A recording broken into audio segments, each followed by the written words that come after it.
The Assembly will hear an address by His Excellency Mohamed Abdullahi Mohamed Farmajo, President of the Federal Republic of Somalia. I request protocol to escort His Excellency.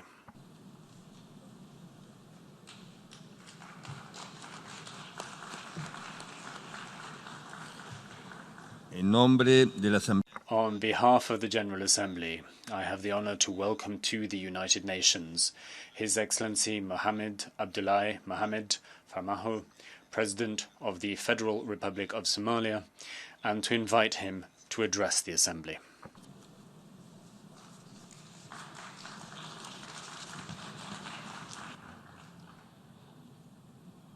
Mr. President, Honorable Head of States and Governments, dignitaries, and ladies and gentlemen, it's a great honor and privilege to address you on this 74th session of the United Nations General Assembly. It's indeed my sincere belief that the General Assembly is vital in galvanizing multilateral efforts and actions for poverty eradication, quality education, climate action, and promoting inclusivity in all its forms to advance our global agenda for people-centered development, for common progress and prosperity. We in this Assembly, more than ever before, must realize and work towards ensuring no one or nations is left behind in the pursuit of progress and prosperity in this age of interdependence and interconnectivity. The government of Federal Republic of Somalia warmly welcomes this year's theme for the General Assembly, which reminds us all on the importance to double our efforts through greater international cooperation to ensure we as a nations individually achieve the sustainable development goals for reducing poverty, improving the quality of education, addressing the adverse effects of climate change, and promoting partnership and inclusivity in all our actions at home. Partnership in all their forms are a must if we are to overcome the greatest common challenges of our time, including security, poverty, climate change, and sustainability. In this globalized world, no nation, no matter how strong or prepared, can individually stand alone against the tide of global challenges which require common action and coordinated multilateral responses. We must strive to create the condition for individual fulfillment and common prosperity in line with the vision of sustainable development goals. I'm grateful to be here with our valuable partners, of whom many are represented in this great assembly today, for the constructive role they are playing in Somalia's successful journey to full recovery from a very difficult past. We are also grateful for the role of the United Nations has and continue to play in Somalia's development journey on the ground. We are committed to working with the United Nations to advance our inclusive national development agenda. Indeed, Somalia is a great example of the importance and success of the international multilateral system, as it has been benefited from the support of both the United Nations and its member states bilaterally. Somalia's road to recovery, led by its resilient people and government, has come a very long way, and yet we cannot be blind or remain silent on the discontent with the rise in inequality, poverty, and division caused by unfair globalization, which has become dominant in the world today. Without doubt, inclusivity in all its manifestations must come to the fore if we are to succeed in galvanizing multilateral efforts for global security, poverty eradication, quality of education, and climate action alongside the other development priorities. Mr. President, Somalia is also playing a key role in the Horn of Africa's socio-economic development and we are confident that the cooperation between the Horn of African countries will enhance economic development, political stability, social, cultural connectivity, and most importantly, security cooperation among the countries in the region. Horn of Africa region offers unrivaled opportunities for economic development and growth for its people if we can further strengthen the political, social, and economic ties between our countries and our global partners. Horn of African states are not alone in working together towards a better future for their countries and people, because we have many friends who are supporting us all along the way for the interest of peace and security in the wider world, and we thank them. While Somalia promotes economic integration in the region and encourages its business community to invest in countries in East Africa and beyond, Somali communities continue to invest in the Republic of Kenya, which indeed contributes to the growth and economic prosperity. Somalia and Kenya are neighbors on the Indian Ocean coast of East Africa who enjoy peaceful and friendly relations. We owe much to Kenya for their steadfast support for Somali's people over the years.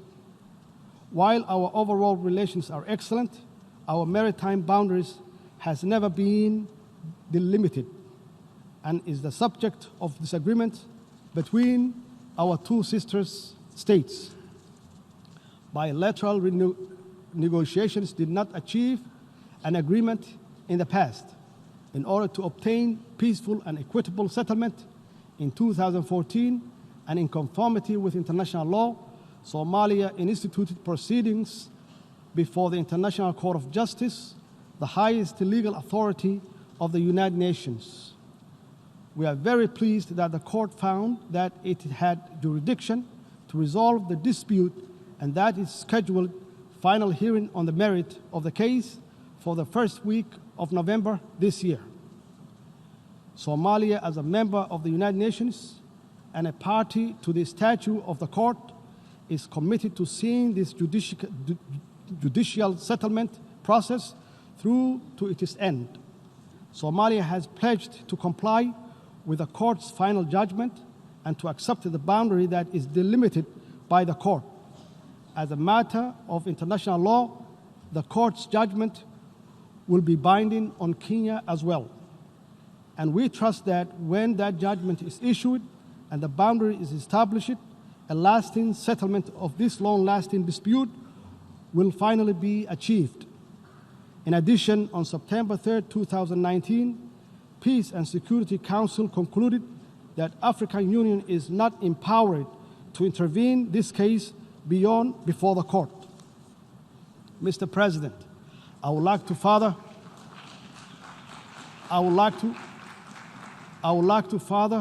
report that at the margin of the 74th United Nations General Assembly in New York, and exactly on Tuesday night, September 24, 2019, President Al-Sisi of Egypt, who is also the current chairman of the African Union, convened and chaired a meeting between me and the President Uhuru of Kenya, the meeting which was very fruitful. We agreed to restore our good brotherly relationship, is strengthening the diplomatic and political cooperation. We further agreed to leave the maritime dispute between the two countries to be resolved by the International Court of Justice. Somalia is committed to maintain good relationship with Kenya. Mr. President, the Somali government is strongly committed to its ambition and enabling peace building and state building agenda, and we are making clear strides toward achieving inclusive politics, strengthening democracy, and constructing the very rights-based national institutions that are the pillars of strong societies. I am proud to report that we have held successful regional elections in some federal member states in the build-up to the planning national parliamentary and presidential election in 2021, and we are determined to facilitate the success of this process through an inclusive electoral bill which voter registrations, and better public awareness of the importance of inclusive politics and national progress. From all this, it's clear that Somalia is a historical example of reform, resilience, and people-driven progress and recovery. Today, our national discussions focuses on how to deliver inclusive politics, public services, financial and economic reforms, growing the economy, good governance, advancing regional cooperation, and how to finally defeat the threat of Al-Shabaab terrorism organizations with our valuable partners at home and abroad. Security has been our government's focus and greatest public expenditure since taking office because everything else, including poverty eradication, quality education, climate action, depends on it. We, alongside our international partners, are working tirelessly to rid the last pocket of violent extremism and their terrorist activities from Somalia. This task is by no means easy because of the violent, cowardly, and opportunistic guerrilla tactics Al-Shabaab terrorist uses, including bombing innocent civilians and private businesses. However, with our holistic strategy of de-radicalization, successful military offensives, the recovery of territory from Al-Shabaab, and the strengthening of Somali National Army and security capabilities, we are confident that our joint efforts with AMISOM and other international partners will bear fruit for Somalia, its people, and for the region and the global stability. We are building a well-trained armed force and right-based security and accountable institutions to take over the responsibility of securing Somalia. Our government, in partnership with AMISOM and other key international supporters, is working hard to achieve this through transition plan in line with the national security architecture. In this regard, I wanted to thank the brave Somali security force, men and women, all the troop contributing countries of African Union, with AMISOM and all our international partners that support the security operations in different and important ways. By no means are these comprehensive reforms easy, but with commitment and absolute determination, we have biometrically registered all the Somali National Army, and the human resources audit of the wider security sector in its entirety will be completed shortly. The biometric registration enabled the government to eliminate ghost workers, assess operation readiness of the security personnel, and make cost saving that will be used elsewhere to further strengthening security for the Somali people. I'm convinced Somali's successful security sector reforms will provide us with the best possible security apparatuses to safeguard the well-being and the progress of Somali people. Mr. President, indeed, quality education liberates, empowers, instills hopes, and unleashes the great dreams, ambitions, and innovations that will create a better world for all of us. All development anchors on education and most certainly galvanizing our multilateral efforts for any development anywhere must start with national and international support for education in all its forms. In Somalia, a key symbol of our national recovery has been the enormous expansion of education provision across the public and private sector in all stages of learning. We fully understand the need to encourage, support, and build on the existing public-private partnership model of education delivery with strong oversight by the federal government. Despite our difficult past, today the design and delivery of quality education and its governance and delivery framework is the most crucial education objectives we set as a government. This is critical for our young generation to catch up and even perhaps leapfrog in order to compete in globalizing economy and benefit from and contribute to achieving the Sustainable Development Goals by 2030. Given the importance of quality education to Somali's peace building and state-building processes, as well as its overall development, our government has embarked on an ambitious reform program which aims to expand access to education for our children, adolescents, and youth, including those from marginalized communities, the disabled, and girls and women. We are focused very clearly on improving the quality of learning outcomes, especially at early grade levels for all learners.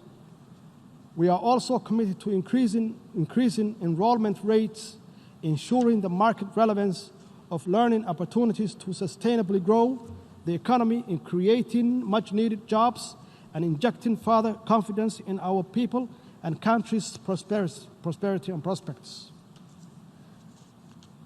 On the practical note, the Somali government is in the process of developing an inclusive and relevant national curriculum alongside rehabilitating all public schools while working hard to establish technical vocational schools and invest in the next generation of teachers and leaders in our schools. For the 5th year in a row, Somalia held the national exam successfully, and most of our students, including those that had disabilities such as blindness, participated and succeeded. We are proud of them. We are proud of them all, and will continue to improve their learning opportunities and employment prospects through better policies, stronger partnerships, accessible facilities, and educational leadership. To strengthen quality education globally, we must all share good practices, transfer successful policy, and make the necessary link between education, opportunities, and international peace, security, and development. Mr. President, Somalia is very committed to improving the status of the country's environment and to promoting community resilience for both present and future generations. Somalia has taken major steps in instituting environmental management authorities to implement changes on the national level. The establishment of the Directorate of Environment and the Climate Change within the Office of the Prime Minister, for example, is a step in the right direction, and we are confident that the Directorate will effectively lead the development and implementation of the environmental regulations and policies. This is evidence of our commitment to climate actions for a better, cleaner, and inclusive, prosperous environment. Indeed, climate change threatens to increase the frequency and severity of environmental impacts, and Somalia and the country with a long-standing coastline in continental Africa is already experiencing the effects of rising sea levels and rising average temperature that's exacerbated by the effects of degraded land and deforestation. The 2017 drought in Somalia had significant impact on the environment, economy, and natural resource sector, with ecosystem losses that damages estimated at an equivalent of more than $600 million. The loss in productivity of the natural capital indicates difficult times ahead of the livestock-based Somali economy, more so because as much as 93% of pastoral resources have been decimated and destroyed in some regions of the country. This has directly and indirectly affected the livelihood of the 6.2 million persons, about 60% of population, who depend on the pastoralism. Due to this vulnerability, Somalia's economy could take much longer to recover, given that it's continued to suffer the repetitive occurrences of climate-related hazards. The drivers of vulnerability and fragility in Somalia are complex and therefore requires comprehensive and long-term solutions for integrating sustainable natural resource management and a global environment agenda in Somalia's recovery and national development plan. The lesson from our experience is that climate change or climate action is urgently needed to reverse the catastrophic environmental damage which pose an existential threat to our collective future. Mr. President, let me assure you that my government is fully committed to the outcome of Paris Agreement and equally other multilateral environmental agreements which protect our planet and safeguard the future for all. In this regard, we strongly urge the full implementation and enforcement of United Nations Security Council Resolution 751, which requires all member states to take all necessary measures to prevent the direct and indirect import and export of charcoal from Somalia. This will not only save the environment but deny the international terrorists as a source of terror financing, which they depend on to hurt the innocent and most vulnerable people in our society. Mr. President, poverty is one of the greatest pain a human, a people, a nation can suffer. The government of Somalia is working hard with its people to build a more sustainable future free from poverty with strong social protections. Today we are on the verge of completing an inclusive 9th National Development Plan, which will guide the national strategic policy and framework for eradicating poverty in Somalia. The process of conducting the National Development Plan was inclusive, participatory, and it promotes accountability, transparency, and common responsibility for future implementation.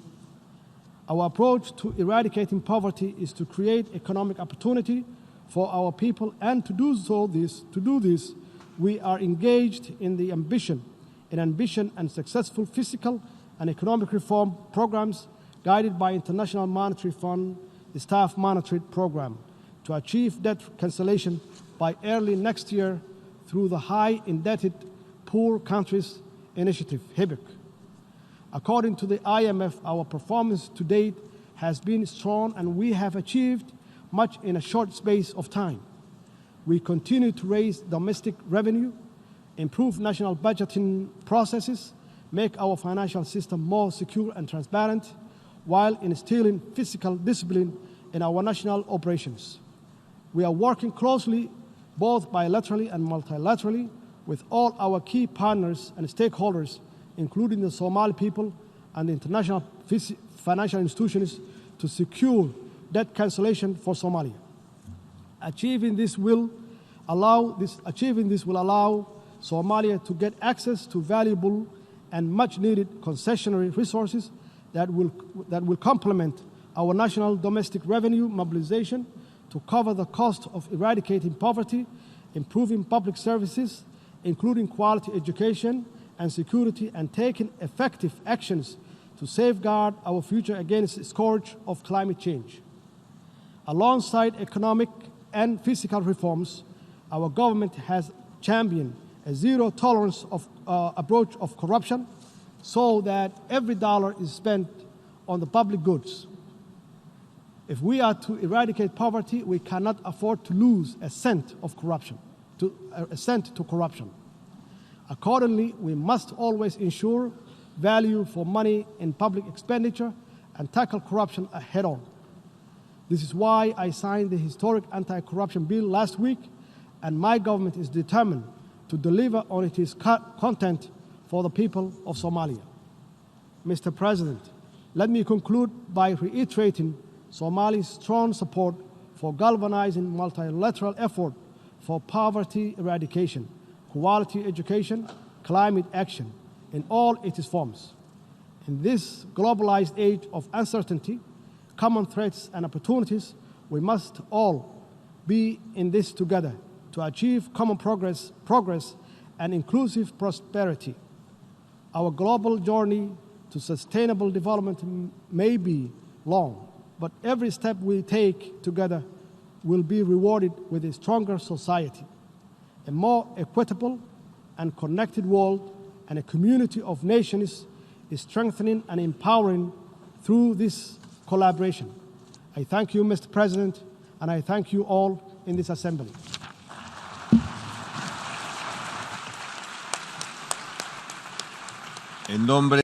On behalf of the General Assembly, I wish to thank the President of the Federal Republic of Somalia for the statement just made. May I request representatives to remain seated while we greet the head of state.